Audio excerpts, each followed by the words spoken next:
bien ça y est, je suis reparti, il est 9h30 aujourd'hui, donc comme je vous l'ai dit, direction toute la partie ouest de Florès. On va commencer par passer par un phare, et puis je pense que vous pouvez voir derrière moi l'île qu'on voit. Alors pas pas le petit îlot au premier plan, mais vraiment au fond, bah, c'est l'île de Corvaux. Donc un petit mot quand même sur la nuit. Alors ça a été très tranquille, hein. Vous avez pu voir, j'étais dans un coin absolument magnifique. Quelques petites averses durant la nuit, mais surtout un petit peu de biodiversité, puisque j'ai été bien embêté, on va dire, par les escargots et les perce-oreilles. Alors les escargots, c'est un petit peu normal, les perce-oreilles, j'y dirais aussi, puisque j'avais posé le tarp, comme vous avez pu le voir, près d'un petit muret. Donc tous les escargots finalement se planquent à l'intérieur, et pareil pour les perce-oreilles. Donc je me suis fait grimper dessus allègrement par nos petits copains baveux, voilà. C'était très agréable, vous voyez à ma tête, mais aussi les perce-oreilles, j'en ai retrouvé énormément dans mon duvet. Alors vous en faites pas, j'entends encore très bien d'ailleurs. Perce-oreille, en fait, eh bien c'est une légende, hein. Alors ces petites bestioles qui appartiennent à l'ordre des dermatoptères ne viennent pas la nuit pour vous percer les tympans avec leurs petites pinces, hein. Ça c'est une idée reçue, c'est une légende urbaine je dirais, donc vous en faites pas, tout va très bien. Là pour le moment je continue, et puis je pense qu'on se retrouve au phare parce que la vue sur toute la partie ouest devrait être magnifique.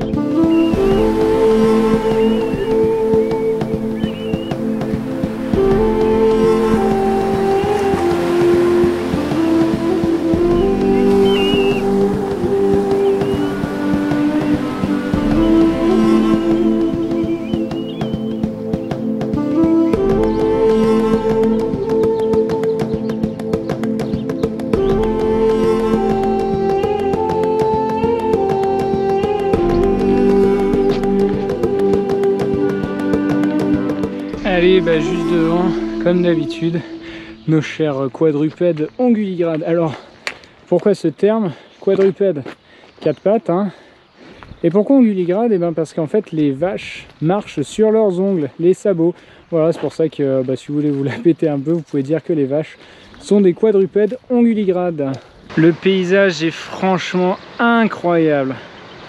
Même s'il n'y a pas beaucoup de forêt, là, sur cette partie-là, bah avec tous les pâturages là d'un vert absolument magnifique, quelques moutons et la vue sur Corvaux.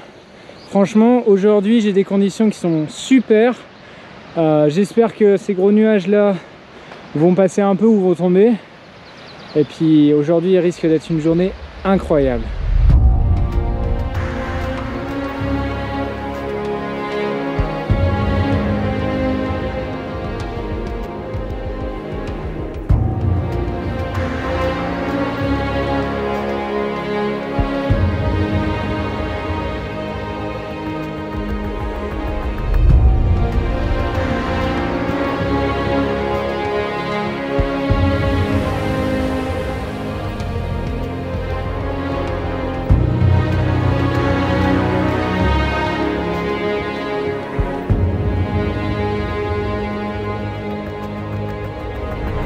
Alors vous pouvez voir ici ce fameux phare qui est un des points finalement le plus au nord-ouest de l'île de Florès. Alors j'ai oublié le nom, du coup je vous marque le nom juste en dessous. Ici on a l'île de Corvaux, et ici on a les magnifiques reliefs un petit peu couverts de nuages, hein, de Florès. Alors là pour le coup aujourd'hui on va donc longer cette côte ouest qui est un petit peu moins déchiqueté par les vagues, et on va pouvoir croiser un peu plus loin l'îlot Montchique qui est en fait l'îlot, la terre la plus à l'ouest de l'Europe, vraiment celle-là. Et en fait ce qui se trouve, parce que ce qui se trouve juste en face de moi, et ben c'est l'Amérique. Alors ça y est, je viens de finir de monter, je vous cache pas qu'il y a certains passages qui sont quand même assez compliqués physiquement à monter tout ça. J'ai 15 kg de matériel avec moi. Voilà, mais bon, on prend son temps et tout se passe bien. Alors là, voilà, je me situe au milieu des pâturages. Donc avant de descendre le long de la côte. Alors c'est un paysage absolument magnifique, hein. On est séparés par des murets en pierre comme ça. Outre les vaches et les merles et les mouettes, il y a 2-3 lapins qui se baladent, puisque clairement ici on n'entend rien. À part la nature, bien sûr.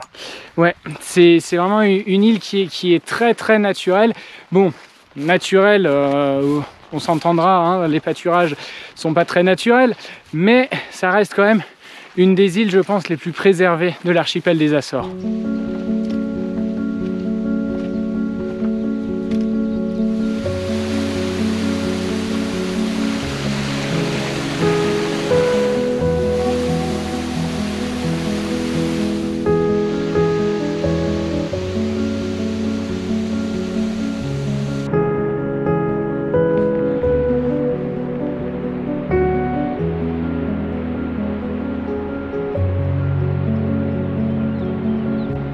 Alors, ça faisait un petit moment qu'on n'avait pas parlé botanique, et là, je vais vous présenter cette espèce-là. Alors, celle-là, vous l'avez sûrement déjà vue, beaucoup, puisque, bon, ici, c'est une espèce exotique, envahissante, et c'est une espèce du genre Hydrangea. Alors, on la connaît plus sous le nom, sous l'appellation, du moins, Hortensia. Donc là, bon, les fleurs sont passées, mais on la connaît plus sous le nom d'Hortensia. Mais sachez que Hortensia, en fait, n'a aucune valeur botanique. C'est juste un regroupement de plusieurs variétés horticoles. Ça a juste une valeur horticole pour l'espèce, donc c'est assez compliqué, il y a plein de croisements. On va juste retenir qu'en fait ça fait partie du genre Hydrangea, et du coup on va mettre Hydrangea sp parce que en fait c'est plein d'hybrides horticoles dû aux différents croisements. Et donc ici en fait elles vont faire des fleurs bleues, donc cette fleur là, voilà, elle est passée. La couleur bleue des fleurs en fait vient de la composition du sol, parce que les hydrangeas sont très sensibles au pH du sol, et en fonction du pH du sol, eh bien vous avez des couleurs de fleurs qui sont différentes. Vous avez peut-être déjà remarqué ça, je ne sais pas si par exemple vos grands-parents ont des hortensias, eh bien par exemple si, et suivant où on les plante, eh ben, on n'a pas forcément la même couleur de fleurs. Donc vous pouvez acheter des jolies hortensias en jardinerie qui ont des grosses fleurs bleues, vous dites oh, ça ira super bien, vous les plantez dans votre jardin et la surprise, ça donne des fleurs rouges. Donc sachez voilà, que les hydrangeas sont sensibles au pH du sol. Alors j'espère qu'on va bien entendre, il y a encore une cascade qui est juste là. Mais donc ici, vous avez une espèce qui est par contre, elle, endémique des Açores, qui est Ilex perado azorica. Alors Ilex, en fait, c'est le genre du houx. Donc voilà, ça c'est une espèce de houx endémique des Açores. Alors celle-là, elle n'a pas ces petites aiguilles, mais sachez que voilà, cette espèce-là, c'est une espèce de houx. Comme quoi, même au sein des genres de plantes, même d'animaux, on peut avoir des différences morphologiques assez importantes, puisque ici, eh bien, on n'a pas d'épines. Par contre, ce qu'on va retrouver, c'est une feuille, hop, si j'en prends une, c'est une feuille qui est extrêmement coriacée sur le dessus. On dit que c'est une feuille assez cireuse, et cette partie voilà, cireuse, elle est donc là, je peux pas vous le montrer, mais si vous avez du houx chez vous, essayez, vous verrez qu'en fait, suivant si vous êtes dessus ou dessous, vous n'avez pas la même texture. Alors ça, c'est une protection physique de la plante pour éviter la dessiccation avec le soleil. Bon là pour le coup il y en a, mais pas trop. C'est pour éviter la dessiccation, le fait que l'eau en fait va s'évaporer de la plante.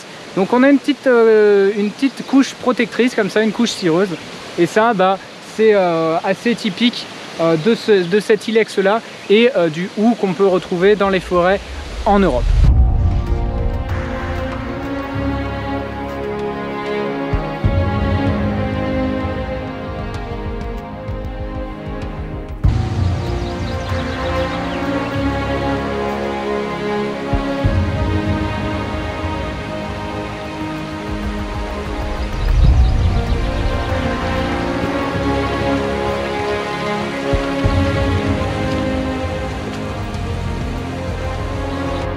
Alors ça c'est de la barrière de compétition, hein. Hop. Et voilà, on peut passer. Et on va continuer à travers ça. Donc sûrement dans un pâturage. Alors c'est parti.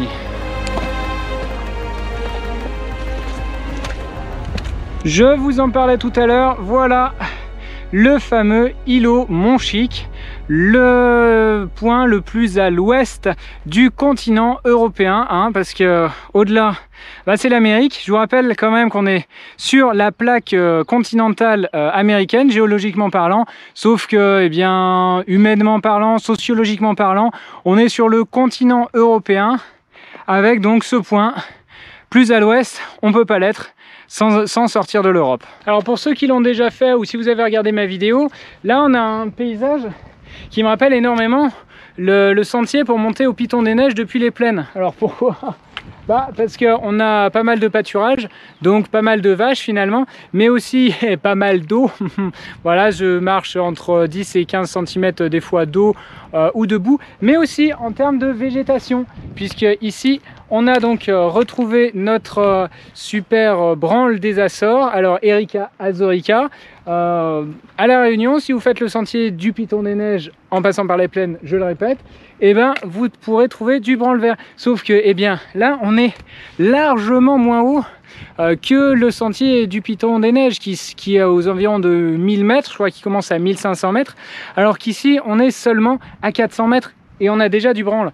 Alors oui, c'est peut-être pas la même espèce, mais ça vous montre bien ce que je vous avais expliqué un petit peu avant, c'est que eh bien, la végétation, elle va avoir tendance ici à avoir une distribution en altitude qui va diminuer. Alors encore une fois, à cause à la fois du climat qui est un petit peu plus frais, à cause de l'eau et à cause du vent pour la dispersion des graines.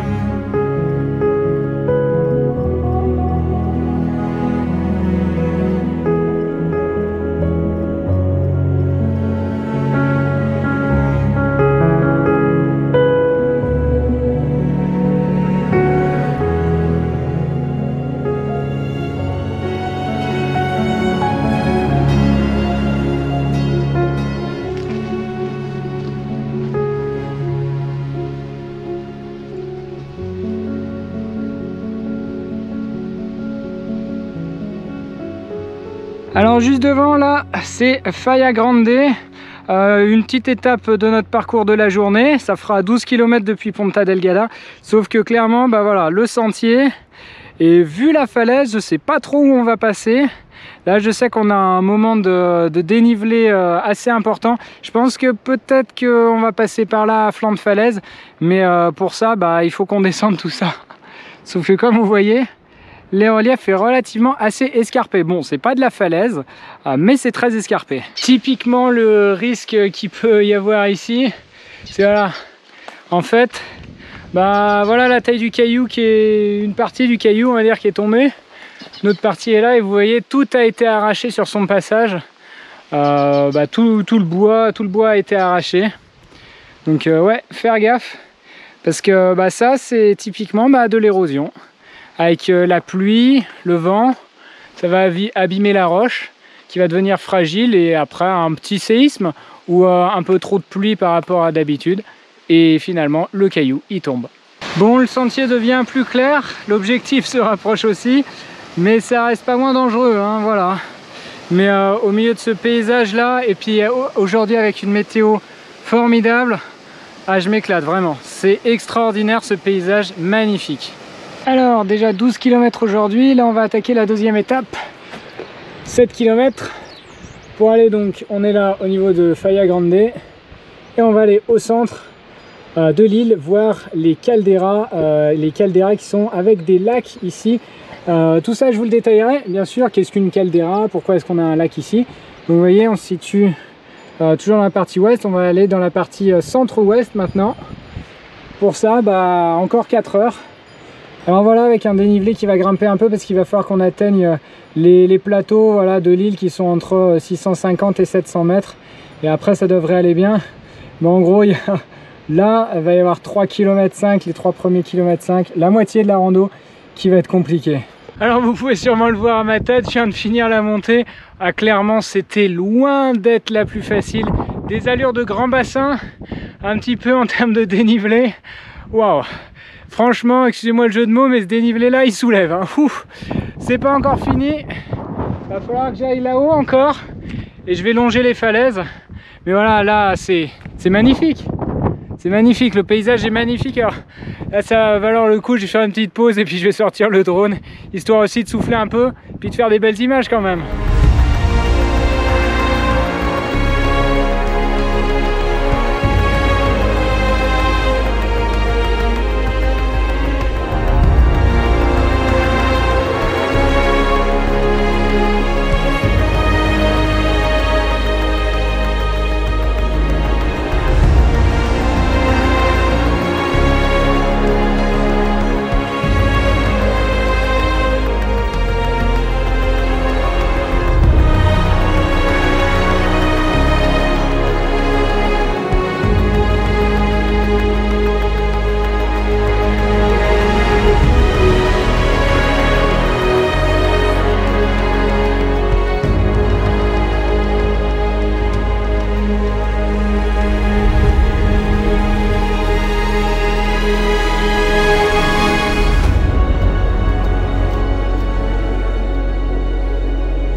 Alors comme je vous disais, l'île de Flores, en fait, c'est l'île des fleurs.